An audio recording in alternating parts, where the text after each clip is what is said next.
Hey thrill seekers, welcome back. Dive into the abyss with us for 3 chilling true deep-sea horror bedtime stories. Grab a blanket, dim the lights, and let's explore the terrors lurking beneath the waves. Clara Wynn's hands trembled on the steering wheel as rain hammered her windshield. The coastal road to Black Reef Cove slick and treacherous. The ocean loomed to her left, a roiling gray expanse under a sky bruised with storm clouds. As she descended into the village, a blood-red tide caught her eye, its unnatural glow pulsing like veins beneath the waves. Fishermen stood frozen on the docks, their faces blank, staring seaward as if summoned. A chill gripped Clara, not just from the biting wind but from a deeper unease. She was here to investigate 5 mysterious disappearances. Fishermen vanished, their boats found adrift, empty. Whispers of a curse had drawn her. A journalist haunted by her own loss. Her brother, Alex, lost at sea 3 years ago, his laughter still echoing in her dreams. Black Reef Cove was a weathered relic, its shingled houses sagging under years of salt and storm. Lobster traps stacked like bones along the harbor. The air reeked of brine and rotting fish, mingled with an acrid tang Clara couldn't place. She parked outside the rusty Anchor Inn, its sign creaking mournfully. Inside, the dim bar was heavy with silence, locals casting wary glances. The innkeeper, Mrs. Tuttle, a stout woman with gray hair and a tight bun, handed Clara a key, her eyes cold. "Don't wander at night," she muttered. At the bar, Clara ordered coffee, its bitterness grounding her. A man sat alone, staring at a worn photo. His rugged face, etched with grief, spoke of a life battling the sea. "Mind if I join you?" she asked. He looked up, eyes sharp despite his weariness. "Suit yourself." Mateo Ruiz. "Clara Wynn, journalist. I'm here about the disappearances." Mateo's jaw tightened. "Lost my friend Javier 2 weeks ago. I'm not keen on talking." "I lost my brother to the sea," Clara said softly. "I need to understand what's happening." Mateo softened, sliding the photo toward her. A smiling man on a boat. "Javier and I were fishing." The water turned red, glowing. "He said it was algae, but then he started muttering, eyes blank. Next thing, he's overboard. I dove after him, but the current, it was like it wanted him." Clara's pulse quickened. "Anything else unusual?" "Shapes in the water," Mateo said, voice low. "Big, moving fast. Thought it was my mind, but now I'm not sure." "I've heard of a red tide from years ago," Clara pressed. "Know anything?" "My grandfather's journal mentions it. Come by tomorrow, I'll show you." The next morning, Clara met Mateo at his cottage, its walls adorned with nautical relics. He handed her a leather-bound journal, pages brittle. Entries from 1923 chilled her. July 15th. The tide runs red. Elders speak of the Crimson Mother, demanding tribute. We prepare the offering. July 20th. 3 gone. Panic grips us. The ritual is tonight. July 21st. A girl was given. The tide retreated, but her screams haunt me. Clara's stomach churned. They sacrificed someone? Mateo nodded. Old stories, but with what's happening? That day, Clara interviewed locals. A shopkeeper, Mr. Gage, sold nautical antiques but clammed up about the tide. A girl, Lily, whispered of red ghosts in the waves, her eyes wide with fear. An elderly woman, Mrs. Pike, recalled 1923, her voice trembling. The sea took what it wanted. It always does. As dusk fell, the storm intensified, waves crashing like cannon fire. Clara awoke to screams outside the inn. A woman stood in the street, eyes glowing red, chanting in a guttural tongue. Her skin shimmered with crimson veins, and she sprinted to the docks, leaping into the frothing sea. Mateo grabbed Clara's arm. "It's claiming them." They fled to the village church, its steeple swaying in the gale. Father Elias, the priest, bolted the doors, his hands shaking. "I saw this in 23, he said. "The red tide isn't natural." He led them to a hidden archive behind the altar, filled with scrolls and tomes. One text described the Crimson Mother, an ancient entity that fed on souls, granting power to its worshippers. "A cult served her," Elias said. "Some villagers still do." Clara's eyes widened. "Who?" Elias handed Mateo a list. His mother's name, Sofia Ruiz, was scrawled among others. Mateo's face crumpled. "She always spoke of the old ways. I thought it was just talk." "We need to stop this," Clara said. "Is there a way?" Elias pointed to a scroll. "A ritual with the coral dagger, hidden in the sea cave. But the cult guards it." Power lines snapped, plunging the village into darkness. Whispers filled the air. Alex's voice calling Clara, Javier's pleading with Mateo. Clara shook her head, focusing. They headed to the lighthouse, suspecting cult activity.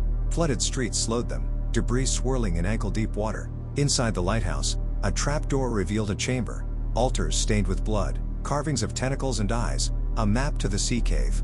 Mrs. Harrow, the keeper, emerged, eyes glowing red.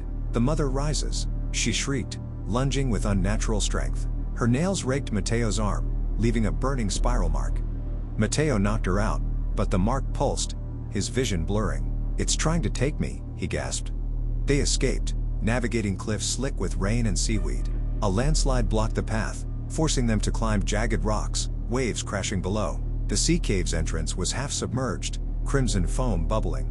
Inside, bioluminescent algae-lit walls carved with the Crimson Mother's form, a writhing mass of tentacles, eyes like burning coals. Cultists, led by the mayor, chanted around a stone altar where Lily, the innkeeper's daughter, lay bound, sobbing. "The mother demands her due," the mayor roared, his face fanatical. Sophia, Mateo's mother, stood among them, her eyes pleading yet resolute. Mateo froze. "Mama, why?" "She protects us," Sophia said. "Join her, mijo." Clara grabbed the coral dagger from a pedestal, but cultists attacked. Mateo fought, his spiral mark flaring, Javier's voice urging surrender. Clara dodged a cultist's knife, her mind assaulted by Alex's image, promising reunion. She shook it off, shouting, "Mateo, hold them." She reached the altar, reciting Elias's ritual. The cave shook, water surging as the Crimson Mother manifested, a colossal entity, its tentacles coiling, voice a chorus of the drowned. Clara stabbed the dagger into the altar, chanting. A blinding light erupted, cultists screaming as their bodies dissolved into crimson mist. Sophia lunged at Mateo, but he pushed her back, tears streaming. "I'm sorry, Mama." The entity roared, retreating into the depths. The tide receded, Lily freed. Exhausted, they stumbled back to the village. Dawn broke, the storm gone, Black Reef Cove in ruins. Survivors emerged, shell-shocked. Clara and Mateo burned the cult's relics, but the spiral mark on Mateo's arm lingered, faint but present. On the docks, Clara watched the ocean, now calm. A red shimmer flickered on the horizon, or was it her eyes? "It's not over, is it?" she asked. Mateo touched the mark. The sea never forgets. Clara vowed to keep searching, Alex's memory driving her. John Harper's boots crunched on the gravel path as he descended from the lighthouse, the beam slicing through the fog like a desperate cry. 6 months on Fog Island, and the sea still whispered his guilt. Sarah, his wife, lost to a boating accident he couldn't prevent. Tonight, the air was thick, the waves snarling against the rocks. Then he saw her. Sarah, standing on the shore, her white dress drenched, eyes fixed on the horizon. His heart lurched. He called out, but the figure dissolved into the mist. "Just a trick of the light," he told himself, shivering. John, a former fisherman, had taken the lighthouse keeper's job to escape his grief, but the ocean offered no solace. The next day, Emily Chen arrived, a marine biology grad student studying bioluminescent plankton. Her enthusiasm clashed with John's somber demeanor, but her presence brought a flicker of warmth to the desolate island. Captain Daniels, the grizzled supply boat captain, dropped her off, muttering about the lighthouse's reputation before speeding away. Over the next week, strange things began. Whispers echoed in the lighthouse's spiral staircase, like voices carried on the wind. Wet footprints appeared on the floor, vanishing by morning. Emily found dead fish washed ashore, their bodies marred by jagged bite marks, unlike any predator she knew. John's dreams were haunted by Sarah's voice, calling from the waves, her face pale and pleading. One stormy evening, John discovered a hidden compartment in the lighthouse's control room. Inside was a leather-bound journal, its pages yellowed, penned by the previous keeper, Amos Reed. The entries described visions of loved ones, a siren that mimicked their voices, luring keepers to the sea. "It knows your heart's wounds," Amos wrote. The final entry was frantic. The light must not fail. Amos had vanished a year ago, his fate unknown. Emily, intrigued, researched local legends on her laptop, finding tales of a sea witch, a vengeful spirit of a drowned woman from centuries past, cursed to haunt these waters. "It's just folklore," she said, but her voice wavered as the whispers grew louder, now calling her name too. A weather report warned of a massive storm, and Captain Daniels radioed, urging them to secure the lighthouse.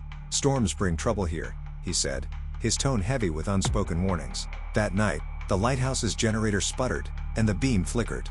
In the darkness, John saw her again. Sarah, standing in the water, her face half rotted, eyes glowing like phosphorescent algae. Emily gasped, seeing it too. The figure's mouth opened, and a chorus of voices, Sarah's, Emily's mother, others, sang a haunting melody, pulling at their minds. The storm hit, waves crashing like thunder, the lighthouse trembling. The generator failed completely, plunging them into darkness. The siren emerged fully, a grotesque creature, its body a writhing mass of pale, waterlogged flesh, faces shifting across its form. Sarah's among them. Its eyes burned with bioluminescent light, and its song was a cacophony of despair, urging John to join her in the sea. Barricaded in the control room, John and Emily fought the siren's pull. Emily, recalling her studies, noted the creature's glowing lures resembled deep-sea fish, using light to hypnotize prey.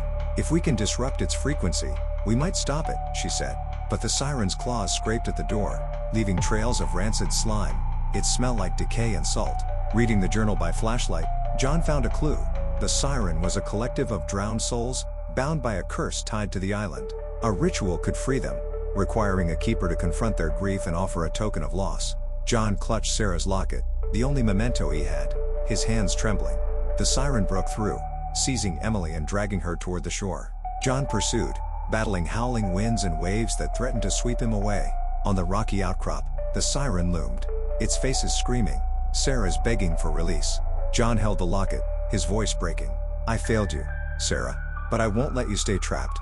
Emily, fighting the siren's grip, shouted for John to adjust the lighthouse's light frequency. He stumbled back, restarting the generator with a desperate heave. Emily tweaked the beam settings, and a piercing light shot out, its frequency shattering the siren's lures. John opened the locket, whispering, "I let you go." He tossed it into the sea. The siren shrieked, its form unraveling, faces fading into mist. Sarah smiled briefly, then vanished. The storm calmed, the lighthouse beamed steady once more. Emily, shaken but alive, hugged John, who felt a weight lift. Sarah was free. Days later, Emily left, vowing to research the phenomenon. John stayed, no longer fleeing his past but guarding the light, ready to protect others from the siren's call. Yet, at night, he watched the waves, wondering if the sea ever truly let go. Dr. Elena Carter's breath caught as the submersible, Nautilus, plunged into the Mariana Trench's abyss. Through the viewport, a pair of glowing eyes, too large, too close, flashed in the inky void, then vanished. The hull creaked under 1,000 atmospheres of pressure, a low groan echoing in the cramped cabin. Her pulse hammered, drowning out the hum of monitors. "Elena, you okay?"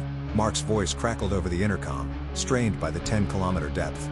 "Just saw something," she murmured, wiping sweat from her brow. The air tasted metallic, thick with recycled oxygen. Elena, a marine biologist haunted by a failed expedition that cost her mentor's life, led a team of 4, Mark, the skeptical engineer, Lisa, the eager biologist, and Tom, the superstitious pilot. Their mission: explore a newly discovered cave system in the trench, potentially holding clues to Earth's origins. The Nautilus, a titanium cocoon packed with screens and blinking controls, was their lifeline in this hostile realm. As they descended, the light faded, replaced by bioluminescent flickers, ghostly anglerfish and jelly-like siphonophores. A low-frequency hum, unnatural and rhythmic, pulsed through the hull. Tom muttered about trench legends, tales of vengeful spirits guarding the deep. Mark scoffed, adjusting the sonar. The cave loomed, its entrance jagged, framed by hydrothermal vents spewing sulfurous heat. Inside, bioluminescent algae cast an eerie glow on ancient carvings, multi-limbed creatures, humans in supplication, and warnings in a spiraling script. One depicted a civilization worshipping a tentacled entity, offering sacrifices before sealing it away. Elena's fingers traced a phrase: "The abyss devours the unwary." "This is unreal," Lisa breathed, her eyes alight. "An aquatic civilization?" "We should open that door," Tom urged, pointing to a massive stone slab etched with locks. Elena hesitated. "These carvings, they're warnings. We don't know what's inside." "It's the find of the century," Mark countered. "We can't turn back now." Against her instincts, Elena agreed. Hours later, the door shuddered open, revealing a chamber with a pedestal. A glowing orb pulsed atop it, its light throbbing like a heartbeat, casting shadows that seemed to writhe. As they approached, a buzzing filled their skulls, and the orb flared, releasing a dark mist that coiled around them. The submersible's lights flickered, screens glitching with static.